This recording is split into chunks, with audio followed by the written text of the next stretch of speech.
This is All of It on WNYC. I'm Allison Stewart. We continue this hour on masculinity with a journalistic look at the ways different men experience it. Journalist Jordan Ritter-Kahn decided to follow four very different men over the course of a few years to document what goes on in the average man's life and to understand what lessons they have received about what it means to be a man. There's Gideon, a handsome West Point graduate who is having marital troubles. There's Joseph, a law student grappling with childhood trauma. There's Ryan, a fighter who comes to grips with his sexuality. And then there's Nate, a black trans man who has decided what aspects of masculinity he wants to embrace in his new life. When Jordan joined us to discuss his book, American Men, we took calls from listeners. But as a reminder, this is an encore presentation and we're not taking calls today. Here's my conversation with Jordan Ritter-Kahn.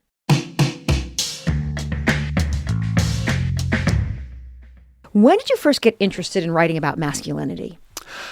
I've been fascinated by it for almost my entire life. I mean, going back to when I was a kid, I had a lot of really close male friendships and would hear often things about men and boys not having those kind of like that kind of emotional intimacy, not being willing to kind of open up, not being willing to be vulnerable.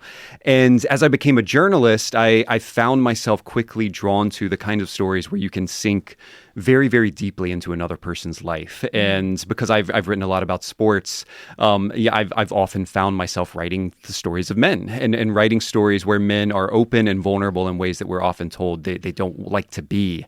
And so I found my way toward this book through kind of that process of telling these intimate stories over and over again. When did you realize that personal stories were the way you were going to tell this? Yeah, I think that's...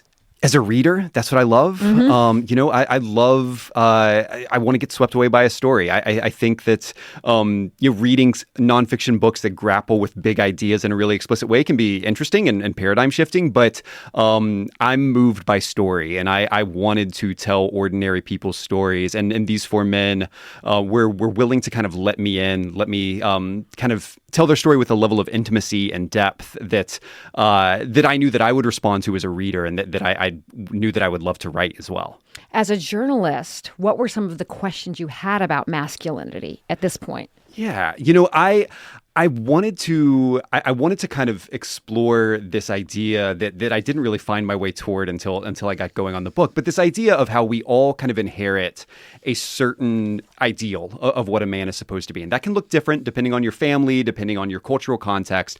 But we all have these ideas from the time we're very young children around who we're supposed to be. And we all at some point or another do not live up to that ideal. We all kind of find ourselves grappling with our own failures to kind of meet this ideal of what a man is supposed to be. And I wanted to be able to kind of explore what happens in that space. What happens when you are trying to figure out your relationship to the man that you've been taught that you're supposed to be from the time you were a very young child. I have to ask the question. You look at it, you think, really, another book about men? Everything is geared towards men, our healthcare system, our laws, even the current state of politics. Why is this book important now?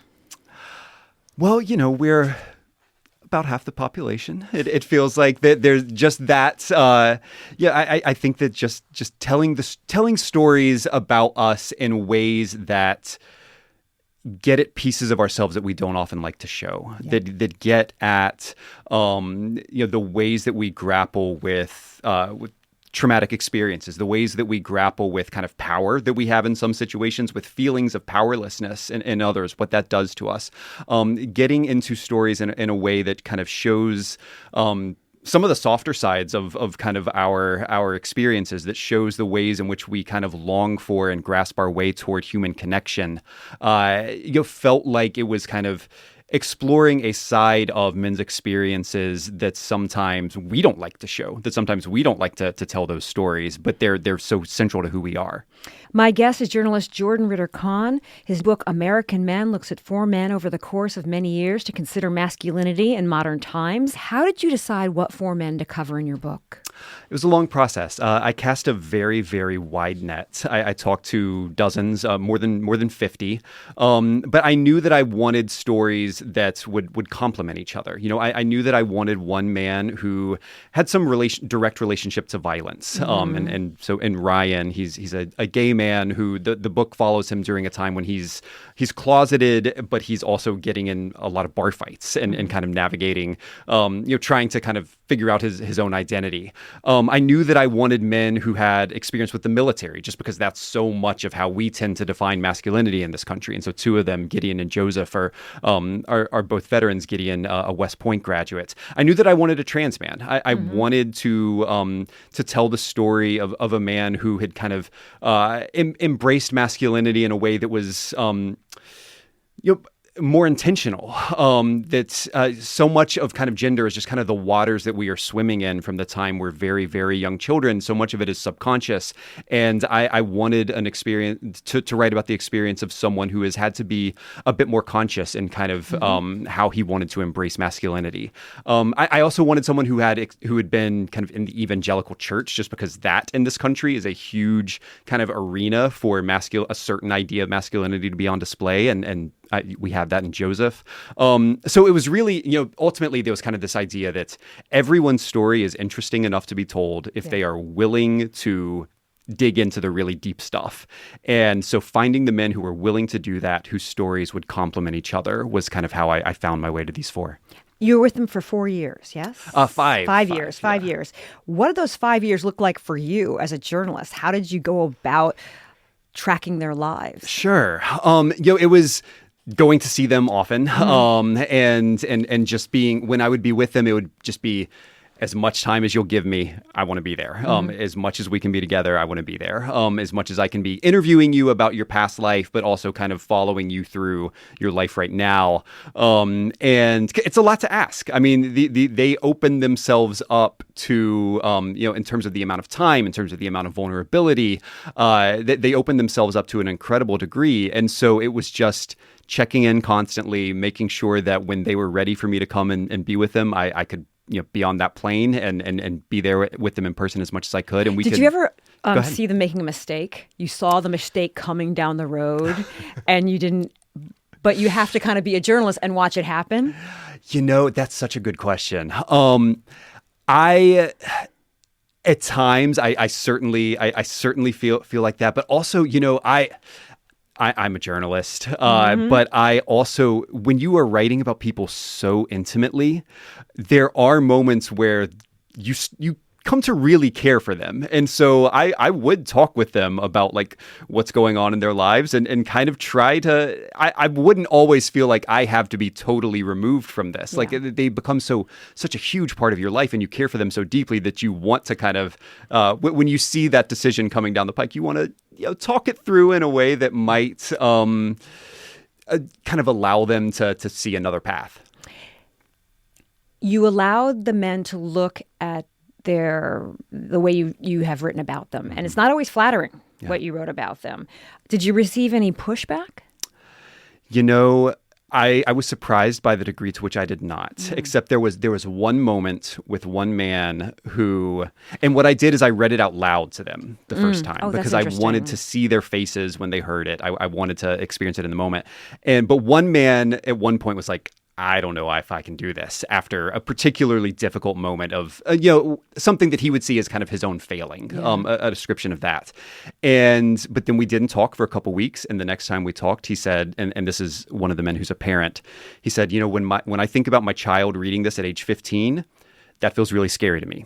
But when I think about my child reading about kind of this failure of mine at age 40, when I'm an old man, and they get to see more fully kind of who I was and what kind of made me into the father that I've been to them their entire life, that actually feels kind of nice. And so opening myself up in this way actually is something that I want to do. And so he did not ask me to change a single thing. None of them really asked me to change a single thing. Did they want you to add anything? One of them wanted me to make sure to describe how handsome he was in a certain moment. One of the men ends up kind of walking on the runway in a fashion show, and he wanted to point out that he looked good. And so I did, because he did. He looked great. Let's talk to Joe from Poughkeepsie. Hi, Joe. Thank you for making the time to call all of it. You're on the air. Hi, Allison. Thank you for taking my call. I was wondering if your guest had considered at all sort of the economic challenges that men face in today's world in terms of reaching life milestones and how those challenges might affect, expectations surrounding masculinity. 100%. I talked to someone who said he felt like the U.S. economy is almost the fifth character in this book. Oh, interesting. And these men certainly go through really kind of difficult periods of financial stress. But the one thing that I'll say is that around that is that there's something about, as men, we learn about being a provider. It's something that we're taught from a really young age. And there is something about kind of that role that is so clarifying to us. Like it can be like, if I do this, I have worth. If I provide for myself, if I provide for a family, then I as a human being am someone kind of worthy of love and care. And as there have been in this country, wages have not kept up with inflation. It has become more and more difficult to kind of achieve some of these milestones that we look to as markers of adulthood and certainly as manhood. Yet kind of grasping toward that kind of role and the clarity that it gives, the message that it gives you that you're a person of worth, is something that I think a lot of men really, really struggle with. My guest is journalist Jordan Ritter-Kahn. His new book is American Men. It looks at 4 men over the course of many years to consider masculinity in modern times. Let's go through the few of the men. First, Gideon. How would you describe Gideon? Gideon is someone who typifies every single masculine ideal from the time he is a little boy. He is tall, he is handsome, he is smart, he is athletic. He goes to West Point as a baseball player, and everything comes easy to him until a moment when it doesn't. His wife has an affair with his commanding officer in the Army, and a lot of his story is about kind of the aftermath of that, and it's not really about just what it's like to be cheated on. It's about the blow to his identity as someone who has seen himself as someone for whom this was impossible, as someone who's seen himself as someone who has just gotten everything he's wanted his entire life and has been everything that everyone else has wanted him to be naturally, and now has to wrestle with kind of who he is as a man and as a human being once that image of himself has been dashed. Ryan is next. He's a man who's struggling with his sexuality. He has an impulse towards violence. He kind of likes it, actually. What made him a compelling subject? The first time I talked to him, and he told me about the fact that he'd been bullied a lot as a kid. He never fought back. And he was bullied because people could often see, especially through adolescence, they could tell that he was gay before he could tell that he was gay.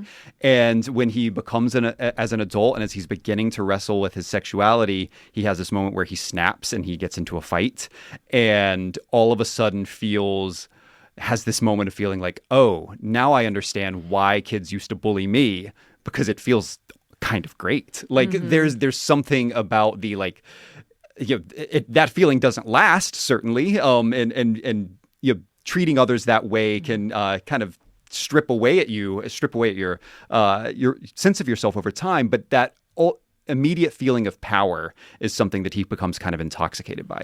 It was really interesting because he said when he was younger, he didn't want to learn to fight, but he was told he had to fight. Yeah. How much of what these men went through and how much of what they told you dated back to their childhood? Really, I mean, with all of them, because again, it is just like, I think gender is just like the waters we are swimming in without even really knowing it. It's these lessons that we are learning that we don't know anyone is actually teaching us. I think of Ryan and his father after the first time he gets beaten up as a 6-year-old, his father taking him to the basement, putting on the boxing gloves and telling him to hit the bag again. I think about Gideon kind of learning that he exists almost as kind of a trophy in his family because he is so good at everything as a child, and that's what by performing at a certain level, that's how he kind of has worth. I think of Joseph, who experiences some pretty awful childhood trauma, but for whom kind of the currency of masculinity is kind of used as a tool to do some really horrible things to him from an older boy, and Nate, the trans man, just being knowing that he feels like a boy as a small child who the world sees as a girl, knowing that he wants to kind of inhabit, his relationship to gender in a very different way, but not knowing how to do that feeling impossible to him. It's just such a hugely formative part of all of them. Let's talk to Chris in Manhattan. Hey, Chris, thanks for taking the time to call All of It. You're on the air. Oh, hi. My dad was from another country. He came here. He started his own business. I never saw him care at all what other people thought about who he was and how he defined himself. I have a brother who's still alive. He's 9 years older than me. He went through the school system in Manhattan and in Queens, and where we also lived. And I always felt that he was trying to get everybody's approval, even by the way he spoke. He would talk like this. And I thought, that's not you. When his wife died, he didn't speak like that. All of that was erased for a time. And then he reverted back to it. And I always felt sorry for him because I thought he's always trying to get the approval of other men for his own self-worth. And so I had to choose between the two. And with the exception of when I went to a private school for a little bit as a sixth, seventh, and eighth grade, and I learned how to dance because they had dance lessons. And when I went back to the public school, somebody wanted to have a fight with me because I had, I shown that. And that's the only regret I had. If somebody had shown me with boxing gloves how to fight back to this guy, I would have felt a lot better about getting into that fight. But other than that, my dad, was disappointed that I lost the fight. But I thought, well, you should have taught me how to do that. Thank you. Thank you so much. I want to dive in here because it brought up a question for me, Jordan. I thought about nature versus nurture here and how families treated these men as boys. Because Gideon, being a superior athlete, his family expected a certain amount of him. Nate, he talked about the church. What is your take on nature versus nurture? Yeah, I think it's... there's one of the men in this story we've had, or in this book, believes strongly that it's all nurture. I feel like it's both. I just feel like it's both fully 100% all of the time. I mean, we are our genes and our circumstances. And I do think that the thing that we have the most control over with the men and boys in our lives is nurture. And so leaning into the ways in which we can impact the shape of a person's life is what we should kind of have in mind as we engage with the world. But certainly so much of this is kind of hardwired into who we are. This text says, I love so much that you included a trans man, and I also see how that could push men away who actually need to read this book. How do you hope to reach that audience of men that are stuck in their definitions of what masculinity means? Yeah. My hope is that for anyone who reads this book, any man, but really any person, that you'll see some piece of yourself reflected in each of the 4 stories. And I know that I see some piece of myself reflected in each of their stories. And in Nate's story, particularly the trans man, I do think that there is so much of kind of, again, the way that he kind of has to think about this stuff at 10, 11, 12 years old in ways that, other boys would not be thinking about it so directly. And so my hope is just that men will of any kind of ideological persuasion will give it a chance and will be open to the ways in which they can connect to another person's experience, even the experience of someone who is quite different from them. Because I think that there are elements of his story that anyone will feel relatable to themselves. My guest is journalist Jordan Ritter-Kahn. His new book, American Men, looks at four men over the course of many years to consider masculinity in modern times. Let's talk to Philip in Montclair. Hi, Philip. Thanks for calling All of It. Hi, yes. Can you all hear me? Yes, I hear you on the air. Fantastic. My comment is I was curious on what the author's thoughts are on like some of the more traditional male spaces. So I've been I'm a missionary's kid, and I was like in a fraternity, and like all the things that are supposed to be bad examples of masculinity. But I've been very lucky and have had really positive, meaningful relationships with men over the course of my life. I've been very, very lucky. So I'm wondering if there's like from the book and like things that the author learned to tell like younger, mid-20s, mid-30s men about like how to be positive in these spaces that sometimes aren't always positive, because I've had great experiences through those. So I'm just curious if that has come up at all in the process of writing this book and talking to these guys. This goes into your own experience because you are the dad of a son. I am, yeah. So I mean, that's such a great question. And as I think about my son, who's almost 3 years old now, I'll be thinking about kind of the spaces that he'll occupy with other boys and eventually with men. But what you talked about kind of all male spaces, places. I grew up playing sports, and found kind of on basketball as my sport, and in that setting, like some of the most like intimate, like close knit relationships where we were really genuinely vulnerable with each other, where we experienced intense emotions together, but also some stuff that is look back on and do not think very fondly of, like some real misogyny, especially, as a teenage boy, things that I would hear on the bus that, that I'm not proud to have not like kind of said something against in the moment. And I think that in those spaces, it is just a matter of like, if we can feel like safe with each other, if we can not punish each other for stepping out of line of kind of the script that we're kind of all taught, if we can just like embrace kind of like the caller mentioned, the closeness that can be fostered in a setting like a sports team or a fraternity or in the military or other settings, like and give each other permission to be our full selves, I think we'll be kind of working toward a world for ourselves that is kind of healthier for all of us. That was my conversation with Jordan Ritter-Kahn, author of the book American Men.